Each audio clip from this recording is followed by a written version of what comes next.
Okay, so this is a writing through of Flusser. That's what it's going to be.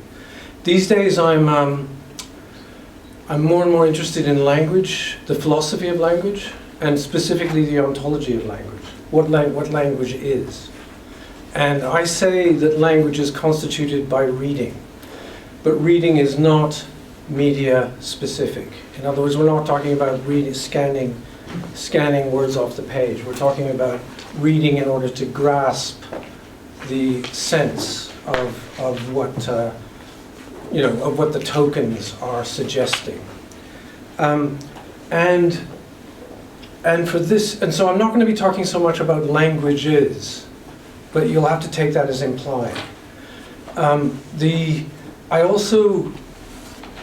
I also sort of followed Derrida in believing in the monolingualism of the other, and the monolingual of oneself as other. In that, when you use language, it is fundamentally linear, and whenever you use language, you are always in a particular language. So although you may know many languages, whenever you are actually using it, including internally, you're always in one. And you may be in a language that doesn't belong to you, as Derrida pointed out. So although I'm conscious, I know some French, I can get by in French. I know quite a lot of Chinese, but I can't speak it very well. And that's one of the reasons why I became very interested in language. Chinese is like the sort of, it's a type of writing that we find fascinating, right? But what is writing? Writing for me is just another language, literally. This is what I would try and argue. So that when you practice so-called literacy, you're just practicing another language. It may be a language that's very tightly integrated with the language that you speak, but it is another language. You're practicing in a different medium, and you're just producing language. So, and Flusser is a really good example of someone who's a great thinker about language, but even someone as clever as Flusser writes something like the future of writing, and then starts talking about culture on a huge scale and the end of history, as if writing could end history, right? As if a different type of writing, a different way of writing could end history. And then, so what's he talking about? Is he talking about language or not? Is he actually talking about language? So I decided that, having recently reread this short piece on the future of writing, which he wrote in English, I decided to rewrite it as if he was writing about language, the future of language. So my abstract starts by saying, the future of something, if the future of something promises significant change in sea levels, or speeds and modes of network communication, for example, that can change, then language as such does not have a future of which we can conceive. Conceive is, by the way, a word that he uses a lot, conception and conceive, and it means to capture together. So he uses conceive quite negatively to talk about sort of rational thought, and I associate that also with the type of capturing that is done by our current culture, where instead of actually treating the world as data, which we pretend to do, we actually accept capture, right? In other words, data originally meant what the world gave, and in what we're going to hear from Flusser, if we ever get to it, is the world gives images, and it also gives sounds, and in our world it gives language also. And we can accept that, and we can work with it as humans.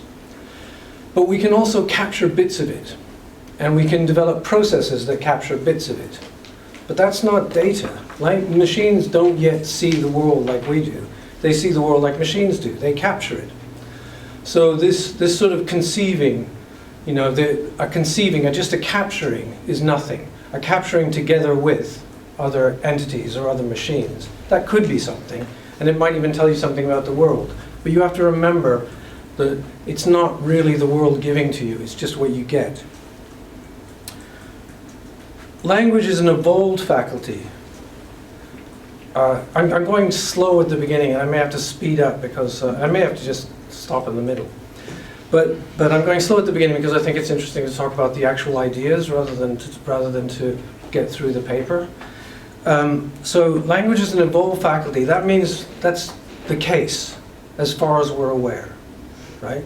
As far as what the science tells us, we are the only species on the planet, or perhaps the only species within what we can perceive, including using instruments, that has language.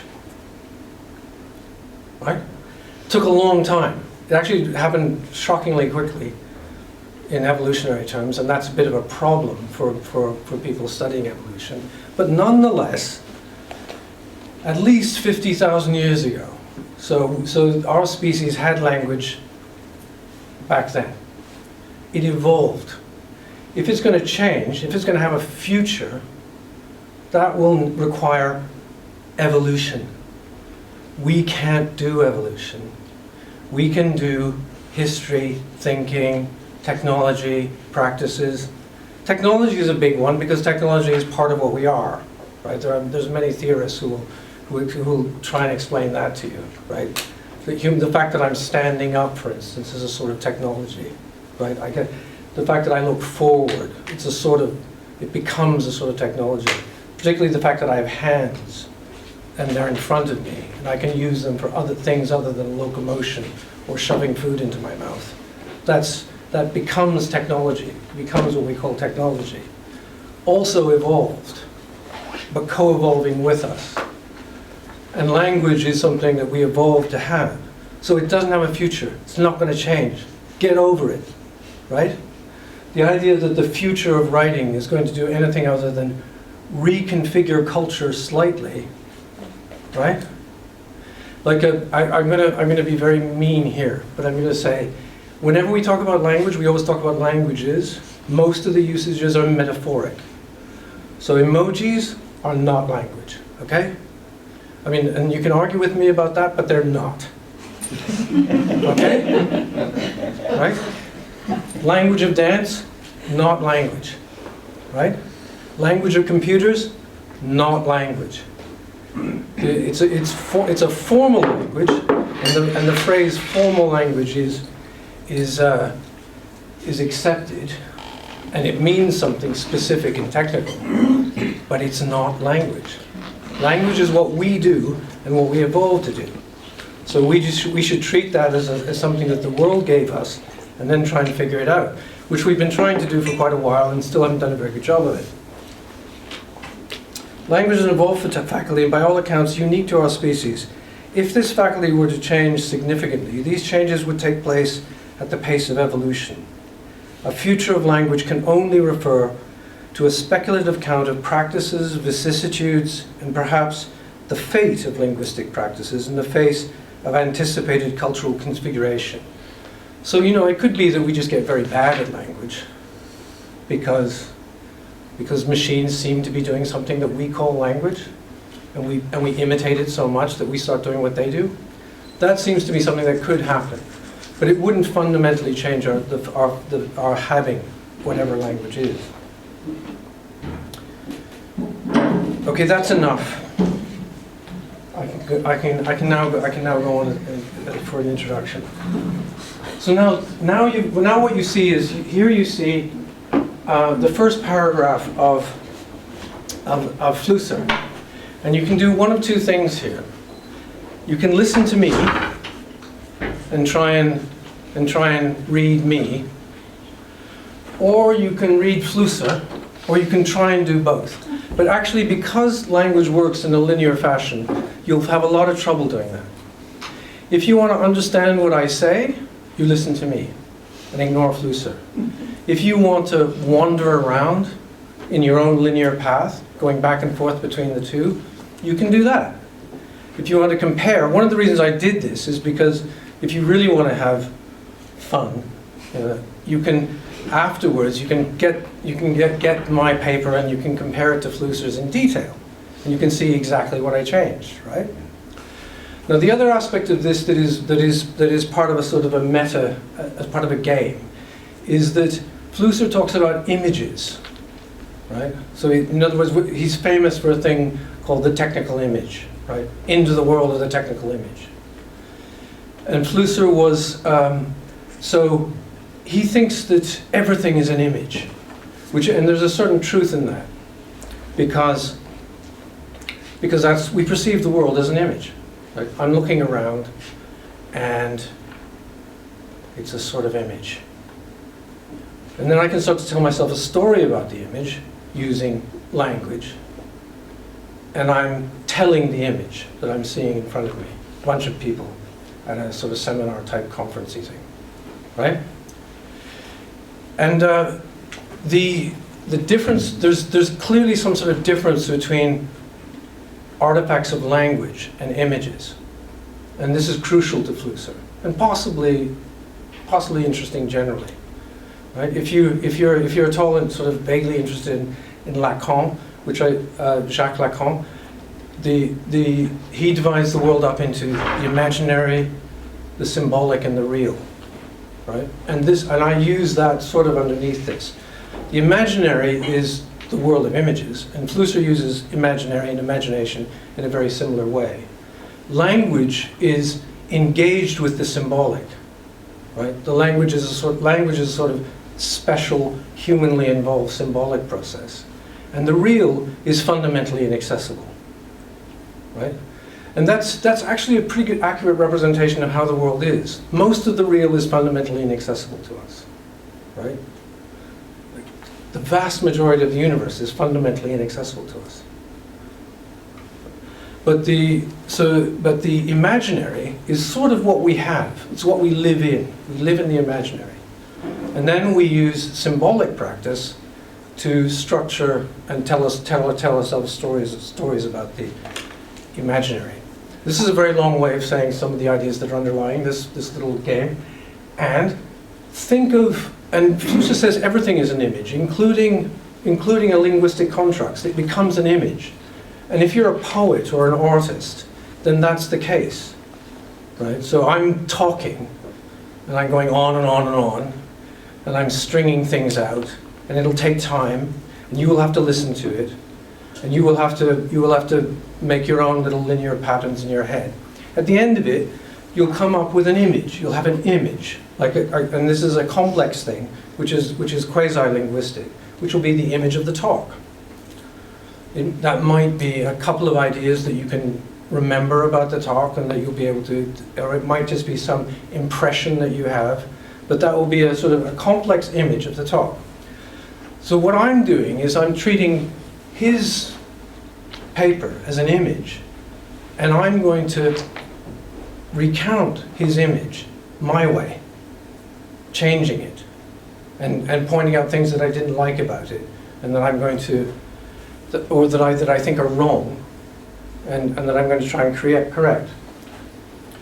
So now I'm reading my first paragraph, which is a bit longer than his. This writing through of Wilhelm Flusser's The Future of Writing, reconfiguring it so as to become John Cayley's The Future of Language, will not consider problems concerning any possible future for the teaching or philosophizing of an art of language in the face of the growing importance of non- or anti-linguistic messages in our surroundings. Although those problems have already become significant in the so-called developed countries, it proposes to consider a tendency that underlies those problems, namely a tendency to deny or distrust the fundamental linearity of language. Language is fundamentally linear in Saussure, right? The two fundamental, arbitrary nature of the sign and linearity. Those seem to me to be unimpeachable. Lots of other Saussurean and structural linguistics generally, not so great. But that fundamental, absolutely. the fundamental linearity of language as perceptible phenomenon in favor of multi-dimensional codes, such as photographs, film, television, screen-based graphic design in the service of social and socialized media. And generally, it's interesting because I was trying to think of, apart from when Flusser was writing, he was talking about photography and television. Now we want to talk about the internet? Not sure. And in other words, what is the new thing that we should all be addressing? The new sort of nameable media. Is it long-form television series? Is it the internet? Is it? And I think the only thing I could come up with is social and socialized media. In other words, whatever social media is. That's the real problem, which is screen-based, but it's also fundamentally linguistic. So it's an image, and it's definitely involved in this sort of new image culture. But it's also involved with language, which I think is one of the, is possibly a hopeful thing for people like us. In favor of multi-dimensional codes such as photographs, film, television, screen-based graphic design in the service of social and socialized media, and generally a conception of art and aesthetics that is dominated by visuality, by so-called fine as visual or plastic art, even as and when this world of art embraces the conceptualism or post-medium condition, which could, in principle, if not in practice, be extended to the arts of language. This distrust or denial may be observed everywhere if one glances even superficially at the codified world that surrounds us. Literature is $5 billion behind art. The MoMAs, the museums of modern art in every province and metropolis are stuffed to their gills with gleeful families and young artists, while fewer and fewer deserted-looking book malls provide desultory subterranean spaces for retiree reading groups. The future of language, or rather of those gestures which align symbols to produce our shared collective readable utterances, must be seen against the background of a long-standing tendency to distrust their alignment. So I don't know how that was for you if you glanced up at this and saw the changes, but I hope it was a little bit interesting. So because I'm going to keep going, right, and try and do as much of it as I can, but I've talked about the ideas, and it's a small enough group that if you want to turn this into a discussion or interrupt at any stage, just do. Okay? Shall we go on? So next one. So this little bit at the beginning is not there, but I will eventually get to this paragraph. All those gestures that we make with the prospect that others of us might read and understand them as entering and constituting the world of language. All these gestures, regardless of their perceptible support media, are archewriting in Jacques Derrida's sense. Iterable traces of actual writing. Iterable traces of actual language, All words are writing, as Derrida showed us. There is always and only the logic of the supplement, with respect to the perceptible traces of language, typically and genetically supported by orality, by cultural predominance, historically supported by calligraphic and now typographic visuality. Now there's a lot in that paragraph, okay? But I think it's worth unpacking, because I'm objecting to writing is an important gesture because it both articulates and produces that state of mind which is called historical consciousness, right? A fascinating sentence which is claiming that a particular type of language practice created our idea and our sense and our understanding of history, right? And he's saying that the future of language is under threat and that history may cease. But writing is just a particular practice of language, right? There are these gestures that we make, Like I make it. Earlier on, you said exactly the opposite. So you've got to make your mind up. Tell me, show me how I contradict myself. You said earlier on that the written word was the only understanding language you accept, and now you're saying it can be other things. So which is it?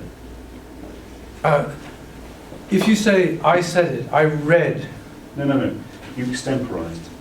You set out your stall, and I don't mind which stall you want to have, but you're not helping us if you keep changing mind. I'm not changing my mind. Absolutely not changing my mind.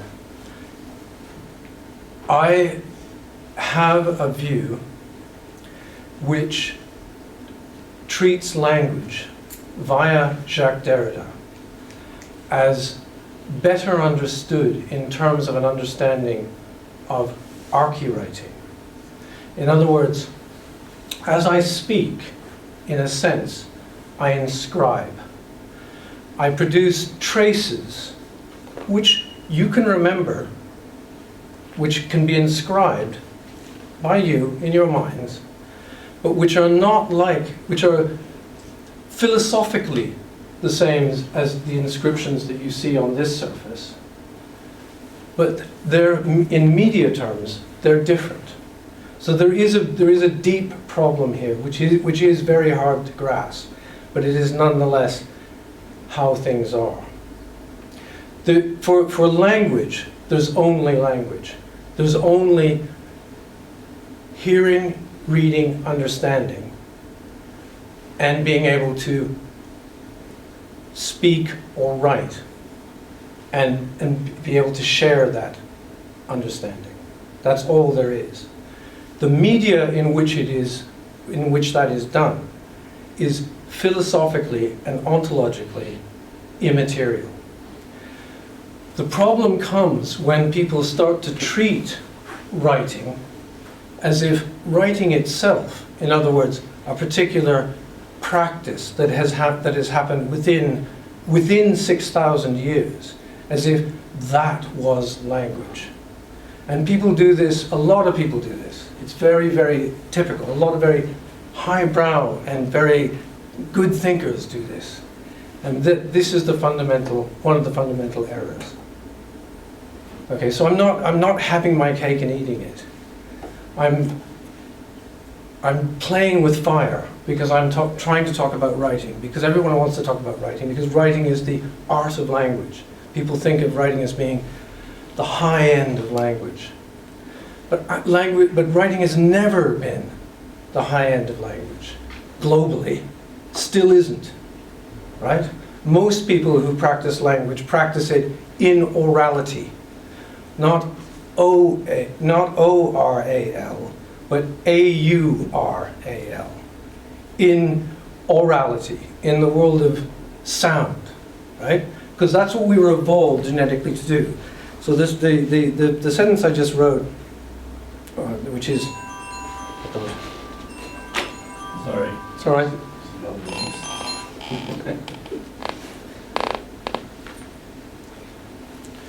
Okay.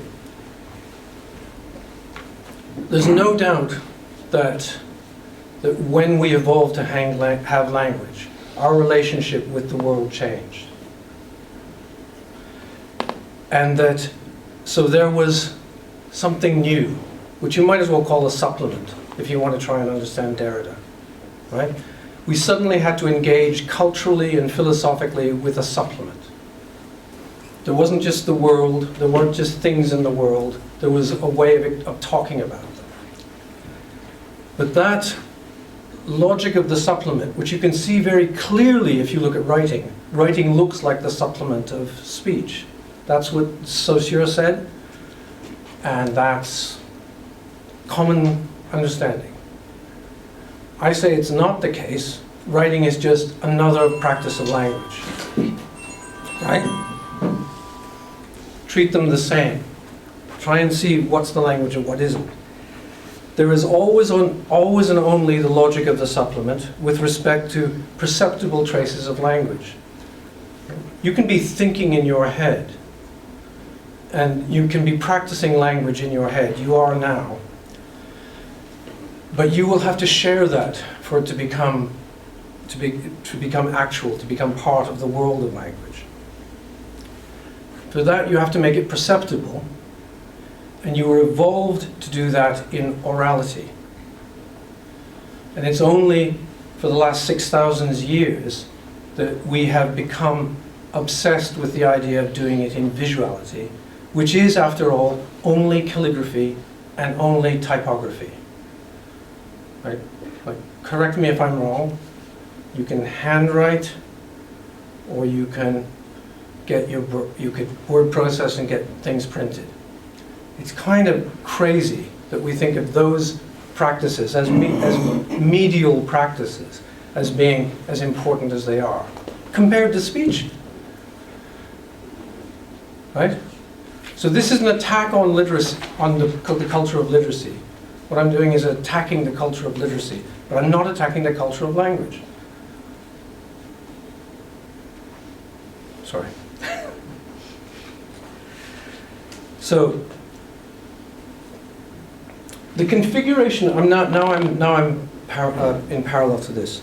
The configuration of practices that we conventionally call writing is an important subsidiary configuration of linguistic gesture, because it both articulates and produces that state of mind, which is called historical consciousness. History began with the authoritative emergence of writing and visuality, not for the banal reason, often advanced, that written texts permit us to reconstruct the past, but for the more pertinent reason that the world is not necessarily perceived as a process, historically, unless one signifies it by successive symbols that persist as writing. Writing, in this historically implicated sense, is ambiguous. The effects of a certain persistence in collective memory, such as those promoted in oral, that's O-R-A-L cultures, are every bit as historical as the effects of literal or letteral writing. Well, you think indigenous people don't have history? This follows clearly and simply from post-Derridian thought. Historical persistence in collective memory is an effect of what was archewriting in orality. The difference between, that's AU, the difference between so-called prehistory and history is not that we have written documents that permit us to read the latter, but that during history there are literate persons who experience, understand, and evaluate the world as becoming in what we prejudicially call prehistory. This kind of existential historical attitude has a different extension and scale with respect to the sum of human culture. If the art of writing, in either sense, post-Derridian or conventional, were to fall into oblivion, or if it were to become subservient to picture making, as in the script writing of films, history in the conventional, historically emergent sense of that term would be over, and perhaps it is. So this sort of thinking which Flusser is doing, I do find really interesting. So I do definitely take it that our relationship with language is changed by, in his terms, photography and film, and in our current situation, by computation, right? So the relationship of language and symbolic practice to images has changed. And it had already changed when Flusser was writing. And Flusser talked about, but whereas Flusser was basically talking about apparati, optics, cameras, film, etc., and he saw that as producing technical images that needed new stories, new ways of talking about them. Now our apparati are all software, which means that they are composed of linear processes. They're composed of formal language. Not language, but formal language. So that what Flusser was talking about has moved on, and we're in a far more difficult situation even than Flusser was in.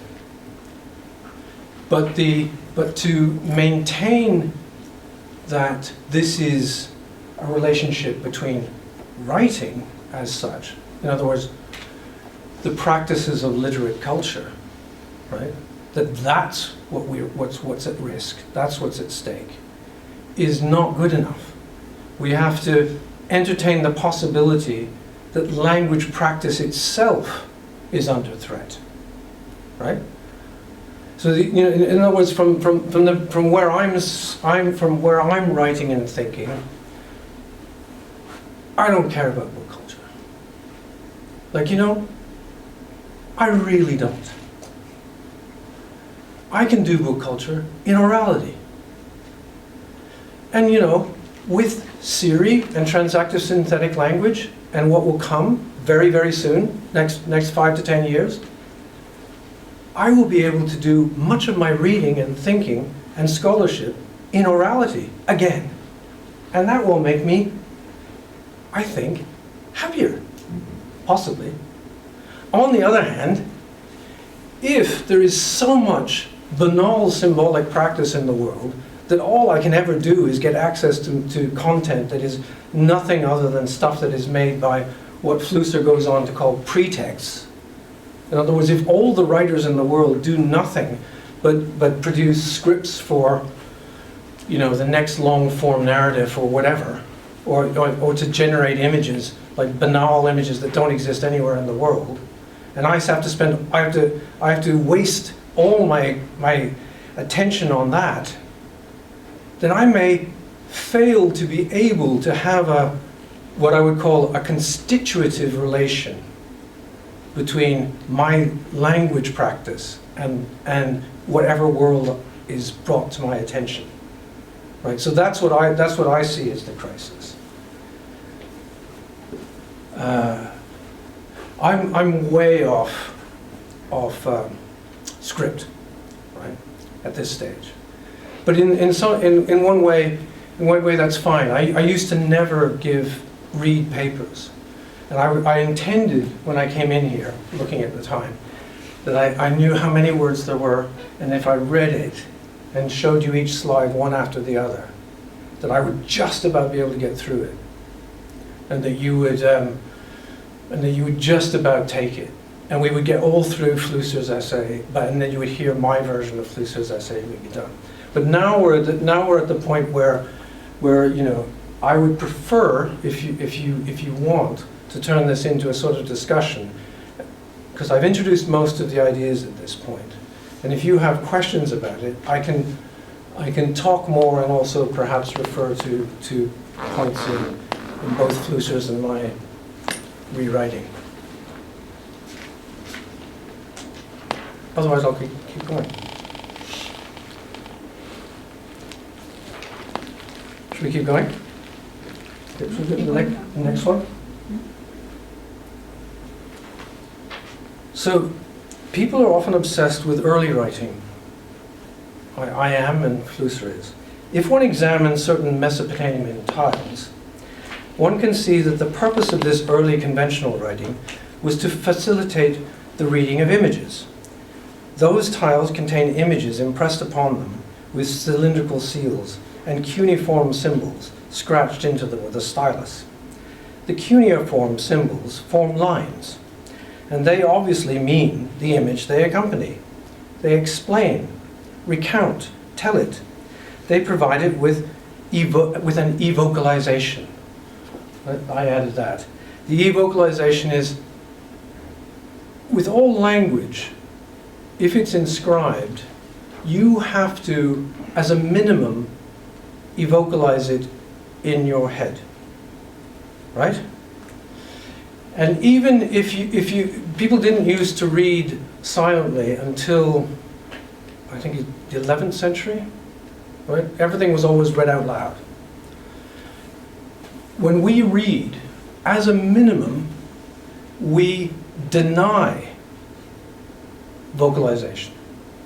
And the denial of vocalization, actively, is vocalization, right?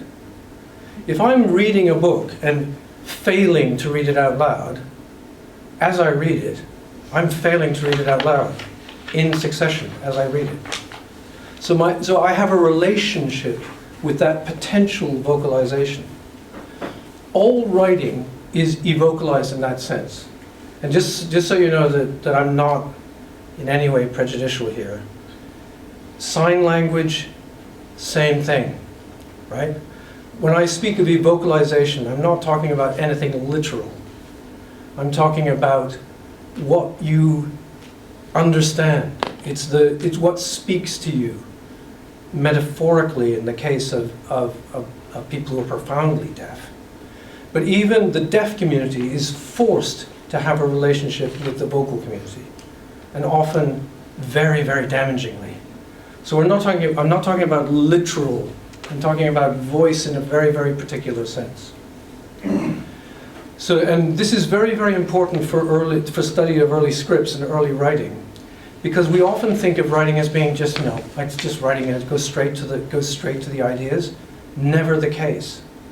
It's always the case that you have to be, it has to be in relationship with a practice of language that is shared by other humans, and therefore tends to, for evolved reasons, take place in orality, and then therefore has a relationship with what I'm calling evocalization.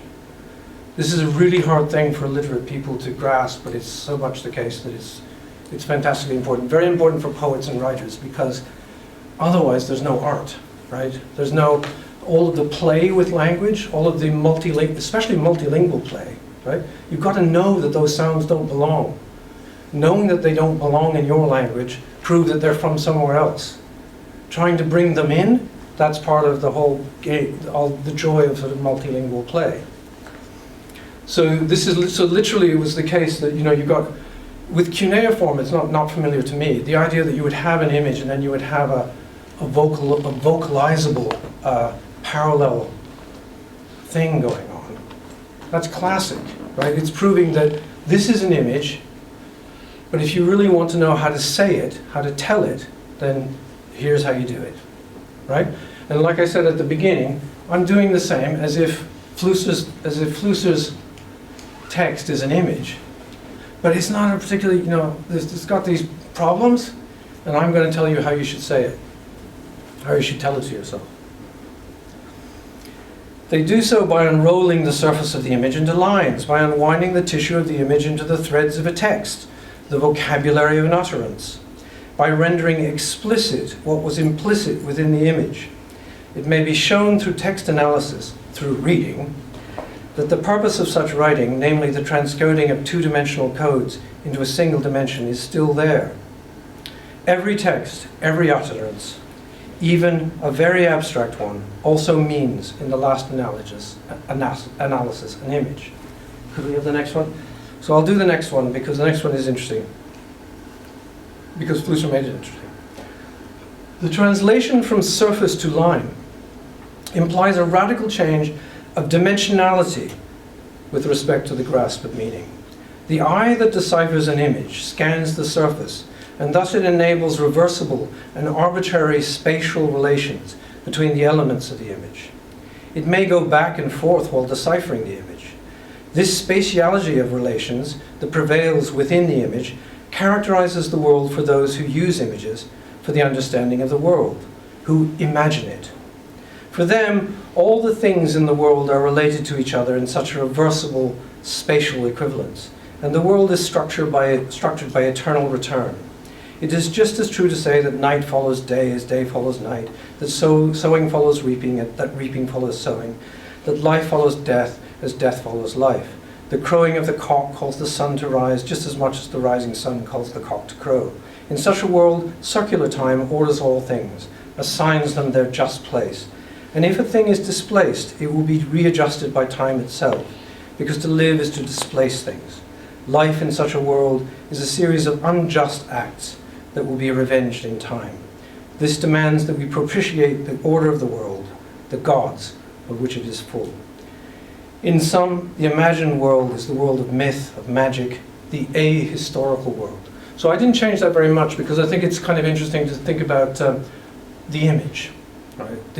The fact that we do enjoy, and we, your relation to that sort of thing, is very different from your description, the story that you might tell yourself about those things.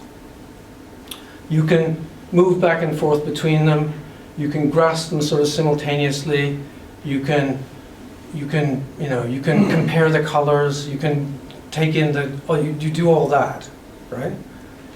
But that, and so there, all I'm saying there is that there is a world of image and imagination, and that language will have a relationship with it, and we do have to treat that relationship seriously.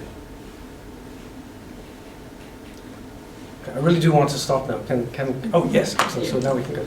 Yeah, can I just see if I can paraphrase what you're saying, because I find it really difficult to. Oh, sorry. Right, no, in a good way, I think. Are you suggesting a kind of linguistic dualism in which the world, there is the world, and then there's language? No. No, well, sorry, go on. Well, Say more, because I don't think that's fair. The language is ontologically distinct to everything else in the world, and sits on top of the world in some way. It allows us to, because an image is not, an image is a thing. Yes, an image is a thing in the world, that's Thing true. in the world, that's a thing in the world, what Yeah. even though it's also composed of language. So the Yeah. fact it's an image and the fact it's language are two distinct elements Yeah. that are conflated because of writing. Yes. Is that? It's not conflated. It becomes conflated part of writing, but the profound thing is that once you've created a linguistic artifact, it can be treated like an image. Yes. So in other words, a book, and books and text and all the rest of it, they are, but also objects and image. But yes, what you said it's correct. Or in my philosophy of language is ontologically distinct. It has a distinct. It's not. It cannot be identified with its supporting material. Its material support, and it is produced ontologically by shared understanding, which I call reading. I just extend. Sorry, just one further point. So therefore, when you said it isn't a language of dance, Yeah. earlier on, do you mean that there is a language of dance, but that language of dance is language? No, I think the usual way that a phrase "language of dance" is used seems to be structured like a language. A vocabulary seems to be being set up. But there is a way we can describe dance through language, Yeah, which kind of slightly muddies that distinction in a way, doesn't it? absolutely. But that would be, in the same way that you talk about art writing, meaning writing about art, that is also itself art. There would be an artistic writing about dance that would be itself, but it would be an art of language, Yes. not an art of dance. If you say language is social process, to paraphrase you into Wittgenstein, Mhm. then to say that there is a language of dance is a perfectly reasonable thing to do. But you're wanting to impose arbitrary categories which allow you to come up with an ontological definition which is a bit slippery, as has just been pointed out. Well, you may very well say that, and it's not like as a person speaking in the world that I would ever be prescriptive about how language should be used. In other words, people are perfectly at liberty, including myself, to go on talking about a language of dance, in a fundamental sense, the word language and language of dance and the word language, when addressed as such, are referring to different things, and that we would understand that. And I believe that I can make a number of us grasp that difference, and to say that although it looks like the same word, it isn't. And one of the reasons why you can't have sort of formal structural analysis of language together with as a complete description of language is for precisely that reason. In other words, I believe I can make you grasp that there's a difference between language and language, as in language of dance, even though they look formally, substantively exactly the same. And insofar as you can grasp that, then you are practicing language rather than a sort of analytic philosophical analysis of of what's going on. And that is fundamentally to do with puns and ambiguities, which are, as you know, are very important to post-structuralism. But they're not just because puns are fun, because puns are fundamentally an aspect of how language works. You know, in other words, if there's somebody else called John in this room, right? Because they're called John, it doesn't mean they're me, right? And we know that. That's easily graspable. With proper names, that's easily graspable. But that same relation is the case with all linguistic tokens, as we know. Sorry. Yes. Thank you. Thanks, John. I love contradictions, so I found your statement very poetic. I've always been interested in these differences and similarities between orality and writing and how they are displaced in technical media. The idea that the circle contains the line and both are made of dots confuses everything. And that is why I've always been very much interested in language art, namely concrete, visual and sound poetries, and how they blur these boundaries. And that is going to be the scope of my question.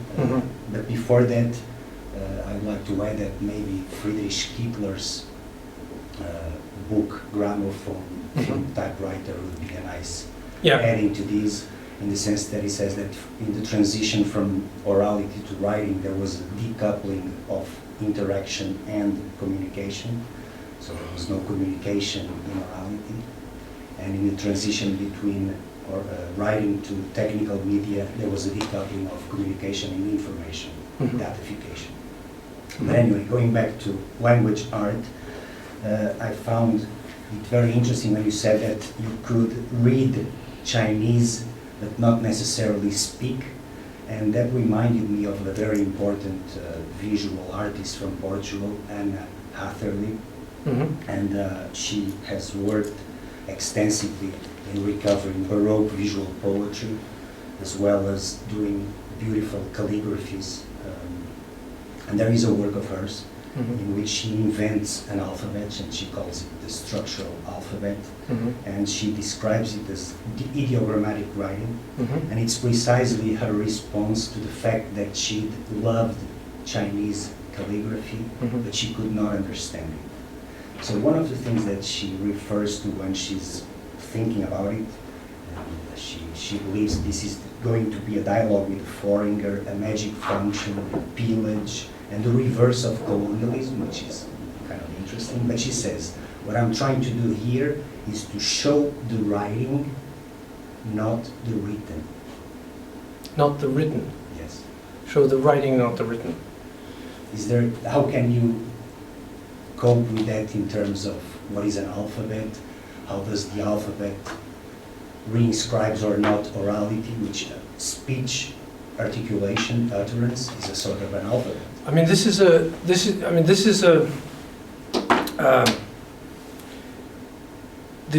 where I'm working from is as I say, to try and seriously work on the ontology of language, what language is, and that includes looking at it in evolutionary terms. So the tendency I have to rely on questions of orality and evocalization and the voice in a very distinct abstract sense is because of the fact that, or the sort of the evolved fact that language has evolved in that way, right? Insofar as we understand it, right, and see it. That faculty is philosophically and ontologically not media specific, right? That's proven by deaf communities. And the adoption of writing, conventional ideas of writing from 6,000 years ago, is proof, is another proof that that there are ways of practicing language that do not need to be in orality, right? But there will always be a relationship with orality for humans, right? As you read, right? So you would, and then you take a sort of a phenomenological approach to this. So and it is there is the social dimension. In other words, that the ontology of language depends on a reading that depends on as a minimum my being able to produce a structural form, a gesture that I can pretend to read to myself, and then teach someone else to read it in at least a similar way. So Anne Hathaway, have I said that right? Has to produce a set of structural gestures, has to treat it for herself as like a language, and then convincingly put that out into the world in such a way that the rest of us at least believe that it's readable, right? And that we could learn it as such. By the time she's done that, I would maintain that typically there would be a relationship with vocalization, right? In other words, those symbols would have to be referred to, probably named, probably given a sort of, at least an interior pronunciation, so that you could communicate that. But the ontology of the language as such, if it is a language, is based on the reading, which is not media dependent. So if she maintains, we're going to call it that for the moment, so that you can get it. But now that you've got it, we're throwing away the vocalization part, and now you and I will just use the language as such, right? So that is something that is okay, go ahead, good luck. That'll probably play pretty well. It might get you an art show, yeah. But it's not going to. People are not going to use it as a language. Okay, the scripts, early scripts, the Chinese scripts, we in the West have that hallucination. The hallucination is that that must be what they're doing, right? They've all learned this non-vocalized thing that just refers directly to ideas that they want to grasp, and that they no one ever needs to talk about it. They've got the perfect philosophical language, and it's all in images, and those images are really cool, and they're actually the way the world is. And historically it was all related to precisely those sort of crazy ideas that the philosophers of the 17th and 18th century were totally obsessed by, and we still are. Like emojis are gonna. If we all just start writing in emojis, we'll be fine. Everybody will understand one another. Which is, people say that. I can't believe it. They actually say this. Anyway, so yes, I'm saying that language has to have. It has to have. The reading is what makes it language, and the potential for a shared perceptual, structurally organizable framework has to also be established socially for that ontology to be shared. And we've evolved to do that in orality, and then culture allowed us to do it in visuality. Certain aspects of the visual, the tightly integrated. There's a type of linguistics called integrational linguistics. Roy Harris, very interesting, where you speak of where it's possible to see writing the way I see it, which is it's a separate writing practice that is tightly integrated with another writing practice, right? But it's absolutely the case. As I say, no one will call me a lesser human being because I do not speak French. But people will treat me as a lesser human being if I'm illiterate. And that's ridiculous, right? There is no requirement for literacy on the planet other than cultural requirements. requirements of authority, requirements of bureaucracy, requirements of that's the way you get on in the world. That's how you get powerful. If you read John Donald Peters, the first book, which is that thing that in my opinion is worth reading, because he would say that the genius of the written word is it allows you to transport oneself into an imagined world that you can share with others. So according to your proposition just now, all that would be lost if you had no literacy.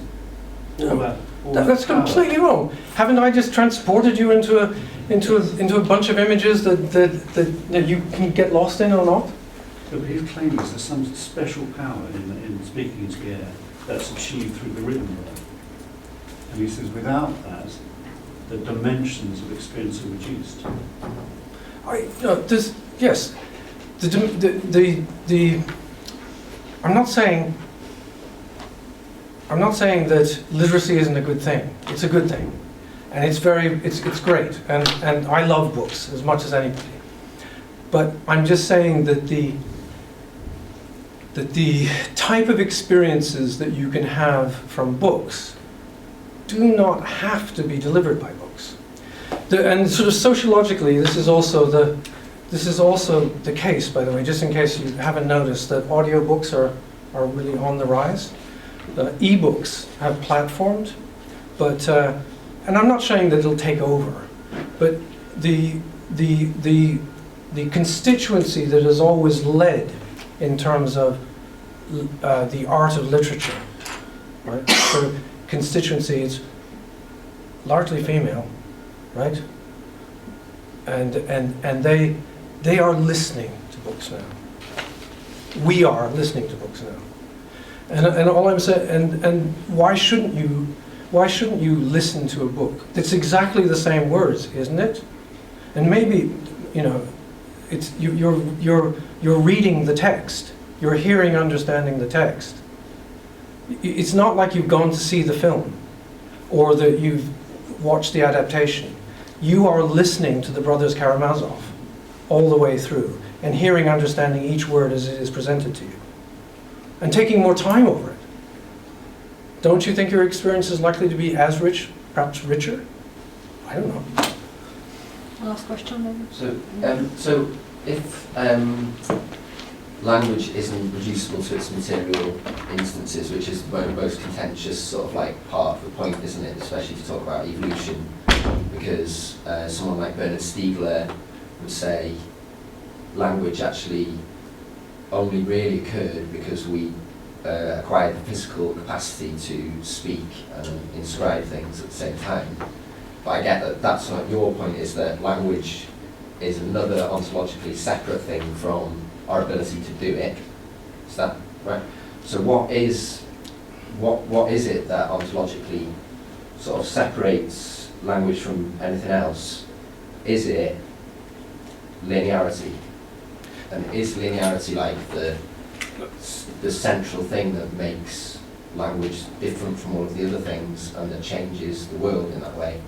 And the second part then is, but can't we just conceive of a non-linear language, which science fiction authors, for example, would have done, conceived of, to use the word from the start. Yeah, in Arrival. Yeah. Yeah. The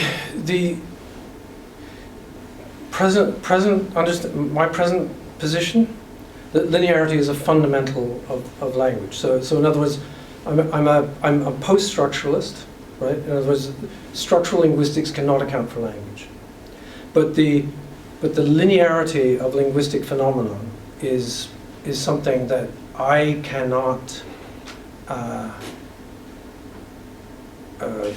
think away.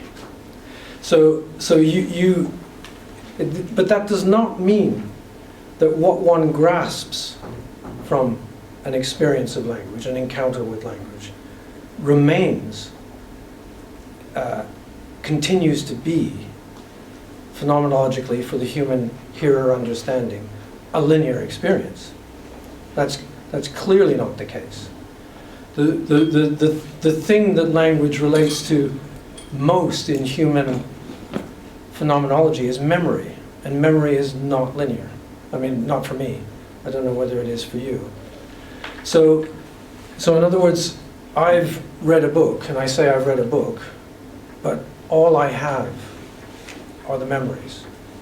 If I want to write about that book, if I want to say or talk about that book, then I have to do it in language, which means I have to tell you a story linearly.